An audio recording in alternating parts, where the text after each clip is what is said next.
Bonjour, Président. Bonjour. Alors, Président, en 2021, le Congo va organiser les élections présidentielles, mais prélude à cette organisation, il y a un dialogue à Madingo. Alors, certains partis ont été sélectionnés parce qu'ils remplissent un peu les conditions. Est-ce que le président a reçu l'invitation? Est-ce que le parti du président Miarassa a rempli les conditions? Merci bien pour d'abord cette surprise matinale et puis merci bien pour votre question. Je suis cette affaire de façon directe et elle m'attriste un peu parce que ce n'est pas la première fois qu'on en parle.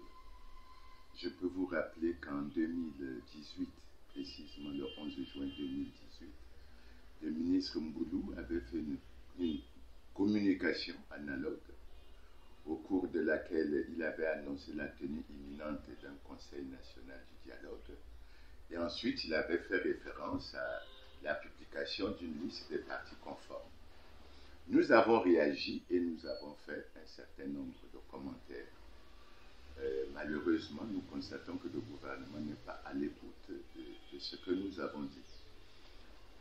Tout récemment, le ministre Mboulou a encore fait une déclaration annonçant la concertation de Matingo.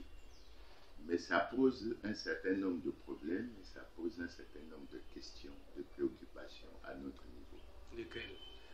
La première préoccupation, c'est qu'on nous a toujours parlé d'un article 228 de la Constitution qui parle de l'institution d'un organe de concertation, d'apaisement pour les problèmes d'intérêt national. Il s'agit du Conseil national du dialogue. Et il vous souviendra qu'en septembre, le ministre Martin Berry avait lancé ce qu'il avait appelé le processus constitutionnel du dialogue national sans exclusif. Cette démarche comportait 4 phases. On a constaté qu'il n'y a qu'une seule phase, la première qui a été exécutée. Et depuis, le ministre Berry Martin a disparu. On n'entend plus parler. Et tout le monde se demande qu'est-ce qui se passe. Ceci d'autant que, notamment nos frères et amis du pouvoir, lorsqu'ils s'exprimaient, ils relevaient assez souvent que le seul cadre de dialogue mis en place dans le Congo, c'était le Conseil national du dialogue. Et on constate aujourd'hui, nous avons eu, après cette déconvenue, je crois, de Martin Berry, nous avons récemment eu un contact avec Philippe Mvo, le président du Conseil supérieur de la liberté de communication, qui a discuté avec les partis et qui après a organisé, mais en fait c'est un dialogue, ce qu'il appelait une rencontre citoyenne. Et on s'est bien posé la question, qu'est-ce qui se passe? Il se passe bien quelque chose. Ce que j'ai relevé au cours de cette rencontre citoyenne de Philippe Mvo, c'est que bon, on se plaint de ce qu'il y a une campagne déguisée qui a démarré, alors qu'on sait qu'il a fait, alors qu'on sait qu'il y a des textes qui permettent de sanctionner cela. Ça ne se produit pas. Bon, et après cette rencontre citoyenne de Philippe Mvo, c'est Raymond Zéphiré Mboulou qui annonce sa concertation. Première question. Quel est le texte qui permet au ministre Mboulou, au ministre de l'administration du territoire, d'organiser une concertation politique? Il y a eu, dit une concertation politique en 2017 à laquelle je n'ai pas pris part. Nous sommes en 2020, à l'approche de l'élection. J'ai cru comprendre que les recommandations qui y ont été prises n'ont jamais été exécutées. Et à 4 mois, bien que cela ne soit prévu dans aucun texte, parce qu'il y a des choses qui sont prévues dans les textes qui organisent le ministère de l'Intérieur, qui devraient aider à ce qu'on aille à une élection libre, démocratique et transparente. L'une de ces choses, c'est l'exécution du recensement administratif chaque année, ce qui ne se fait pas. Et cette opération aurait permis que nous voyions clair et que nous avançons déjà, avant même la réalisation du recensement de la population, que nous voyons clair déjà en ce qui concerne la maîtrise du corps électoral et la maîtrise des listes électorales. Ça ne se fait pas. Et tout d'un coup, alors que l'attribution de concertation, d'apaisement, etc., revient au Conseil national de dialogue et que le ministre Raymond Zéphirin Boulou n'a rien à voir avec ça, c'est lui qui annonce, semble-t-il, une tradition qui s'est instaurée dans le pays, etc. Et je le déplore, parce que la question fondamentale qu'on se pose aujourd'hui, c'est celle de se savoir si la tenue de la concertation est constitutionnelle ou anticonstitutionnelle. Et pour beaucoup de juristes qui regardent bien la question, cette démarche est anticonstitutionnelle. Maintenant, j'ai regardé l'arrêté, j'ai suivi à travers la presse la déclaration du ministre Boulou. Il dit qu'il s'agit d'appliquer avec rigueur une loi d'État. Bon, d'abord, la première remarque. Je suis surpris que ce gouvernement ne s'attarde pas sur les lois d'État quand il s'agit de vol, de détournement, de crimes et scandales économiques, de lutte contre la corruption, alors que le pays a véritablement besoin d'argent pour se redresser l'économie et se remettre sur les rails, et on vient parler. Bon, on en souvient un peu. Lorsque j'ai lu l'arrêté, que j'ai sous mes yeux, l'arrêté du ministre Boulou, première chose que j'ai constatée, ce texte n'est pas légal. Il n'est pas légal pourquoi? Je vais vous donner les raisons. Il n'est pas légal pourquoi? Dans les visas, il vise un texte du gouvernement de 2017 dans lequel ni Philippe Dimou, ni Madame Inès Nefer-Ngani ne font plus partie du gouvernement. Il y a un problème. Maintenant, le vrai problème et le grand problème, et c'est ça qui m'attriste, qui m'amène à me poser la question, que veut le gouvernement? Que cherche le gouvernement? Il publie la liste en mettant en tête le Parti congolais du travail. Et j'ai réagi pourquoi? Parce que moi j'ai introduit une requête après le congrès du Parti congolais du travail. Au cours de ce congrès, qu'est-ce qui s'est passé? Les 2588 congressistes ont décidé unanimement de reconduire le camarade, selon eux, Denis Sassou Nguesso, comme président du comité central du Parti congolais du travail, en fait président du Parti congolais du travail. Ce qui est une violation grave de l'article 80 de la Constitution, qui dit dans son deuxième alinéa que le mandat de président de la République est incompatible avec toute responsabilité dans un parti politique. Ça, c'est le premier aspect. Donc, le président de la République ne peut pas être président du Parti congolais du travail. Il n'est pas au-dessus de la mêlée. S'il l'est, il est partisan. Et s'il est partisan, il faut se poser la question, dans ce contexte, l'élection de 2021 sera préparée dans quelles conditions? Ça, c'est le premier aspect. Et je vous apprends, je vous le dis, le ministre Mboulou, qui est sorti de ce congrès, membre du comité central du Parti congolais du travail, est en fait un des 2588 congressistes qui ont violé la Constitution et qui ont violé la loi sur les partis. Ça, c'est le premier aspect. Le deuxième aspect, que dit la loi sur les partis? L'article 26 de la loi sur les partis dit clairement que les partis ont le devoir de se conformer à la Constitution. Et je viens de vous dire que par cette démarche, le Parti congolais du travail a violé non seulement la Constitution, mais a violé également la loi sur les partis. Et moi, j'ai introduit une requête à la Cour constitutionnelle, dans laquelle je constate que cette situation dure depuis 10 ans. C'est-à-dire qu'il y a 10 ans que le Parti congolais du travail viole les lois et règlements de la République. Et il y a 10 ans que le ministère de l'Intérieur observe dans l'impunité totale ce genre d'actes. Et lorsque j'ai introduit la requête, tous les Congolais le savent, la Cour constitutionnelle s'est déclarée incompétente pour statuer sur cette question. Et qu'est-ce qu'elle a fait? Parce qu'il s'agit d'une question d'inconstitutionnalité.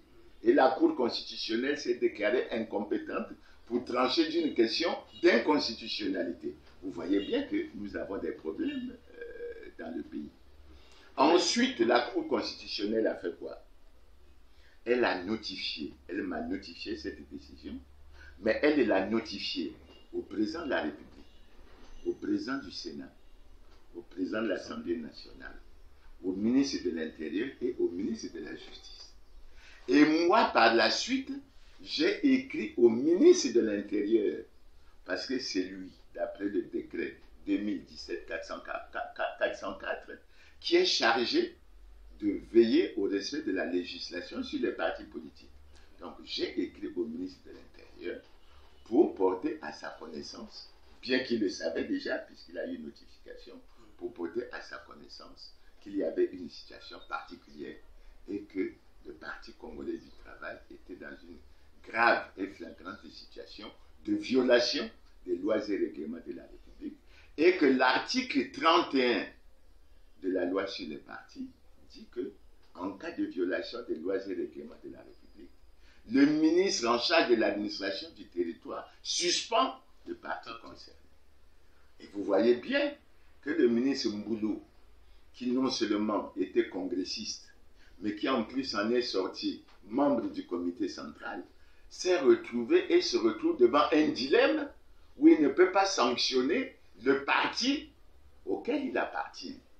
Ok. Et non, je le précise, pour vous dire qu'en fait, le Parti congolais du travail n'est pas en conformité avec la loi. Donc, lorsque le ministre Mboulou publie son arrêté et qu'il met le Parti congolais du travail en tête de liste, non seulement le gouvernement se retrouve en situation difficile, parce que il viole l'article 15 de la Constitution qui dit que tous les Congolais sont égaux devant la loi et que nul ne doit être favorisé ou désavantagé par rapport à sa condition familiale, ethnique, sociale, politique, philosophique, religieuse ou autre. Voilà.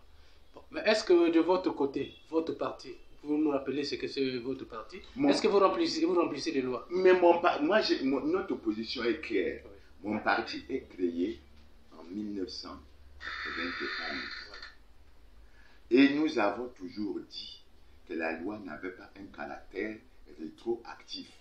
Que tout ce qui se faisait, et nous en avons la preuve maintenant, tout ce qui se faisait dans une démarche d'exclusion, d'intolérance, et malheureusement, comme on dit en français, tel est pris qu'il croyait prendre, le ministre de l'Intérieur nous conforte dans notre vision, puisqu'il a déclaré conforme des partis qui ne le sont pas.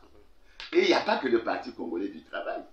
Si je prends une kyrielle d'autres partis, par rapport à la loi, par exemple, la Constitution, qui exige que tout citoyen élu ou nommé à une haute fonction politique et publique doit déclarer son patrimoine à l'entrée de ses fonctions et à la cessation de celle-ci. Si je prends rien que celle-ci, vous verrez que vous allez balayer de cette liste un certain nombre de partis, pas seulement de la majorité présidentielle, toute obédience confondue, qui sont dans cette situation. Et lorsque le ministre Mboulou, dans sa communication, dit que ces services sont en train de mettre de l'ordre dans le fichier, vous avez donc aujourd'hui un département qui a un rôle important à jouer dans des élections et qui a des services qui donnent la preuve que l'administration congolaise n'est pas neutre et qu'elle est partisane. Ok. Président Birassa, c'est vrai, vous n'allez peut-être pas prendre part à ce dialogue, mais selon vous, quels doivent être les termes de ce dialogue, de cette concertation? J'ai suivi ce que le ministre Mboulou a dit, en disant que ce dialogue allait se pencher sur les recommandations qui ont été faites au dialogue de Wesso en 2017. Mais je me pose une question. Qu'est-ce que le ministre Mboulou fait de la situation du président de la République qui est en même temps président du Parti congolais du travail? À quelle instance et à quelle concertation quoi cette situation sera évoquée? Qu'est-ce que le ministre Mboulou fait de ce que les Congolais savent, à savoir que le Parti congolais du travail n'est pas en conformité avec la loi? Vous voyez bien qu'on risque de tourner en rond. Moi, ce que je dis de façon claire, c'est que la démarche qui est menée par le gouvernement montre à suffisance qu'il n'y aura pas en 2021 et que le gouvernement ne veut pas qu'il y ait en 2021 une élection libre, démocratique, transparente et apaisée. Et alors je me pose la question, que veut le gouvernement? Que cherche le gouvernement? Est-ce qu'on peut parler d'un côté de la paix et d'un autre de ne pas respecter les lois et règlements de la République? Est-ce qu'on peut parler d'un côté de la paix et amorcer des démarches d'injustice, de frustration, de volonté d'exclusion, d'intolérance politique et autres? C'est au gouvernement de répondre. Mais je dis, le Congo qui sait que les Congolais souffrent, le Congo qui sait que du point de vue de l'opinion internationale, sa crédibilité a été entamée parce qu'il avait caché une partie importante de la dette et que les organisations de la communauté internationale s'en sont rendues compte, le Congo doit œuvrer pour redorer son blason, pour redonner confiance. Mais ce n'est pas ce que l'annonce de la tenue du dialogue ou de la concertation de Madingo fait apparaître. Et moi, je crois, je vous donne ma position, je suis très sceptique. Et quand je vois ce qui se passe à travers le monde aujourd'hui, notamment en Afrique, vous avez suivi les débats en Afrique de l'Ouest.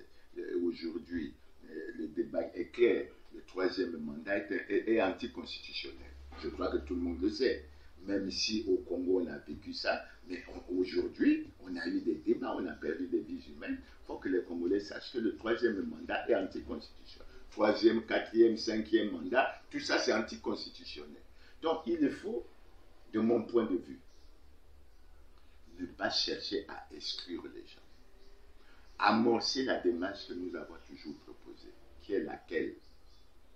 Libérer tous les prisonniers politiques, prendre les dispositions pour organiser un dialogue national inclusif où tout le monde prendra part et où on regardera un certain nombre de questions, y compris l'incapacité du gouvernement à résoudre les problèmes de la crise dans laquelle le Congo est plongé. Parce que vous savez que même avec le Fonds monétaire, le sentiment qu'on a, c'est que ces relations sont suspendues. Donc voilà, vous avez tenu à voir mon point de vue. Merci beaucoup. Je vous le donne et merci beaucoup. Merci beaucoup, Président Vincent. Alors,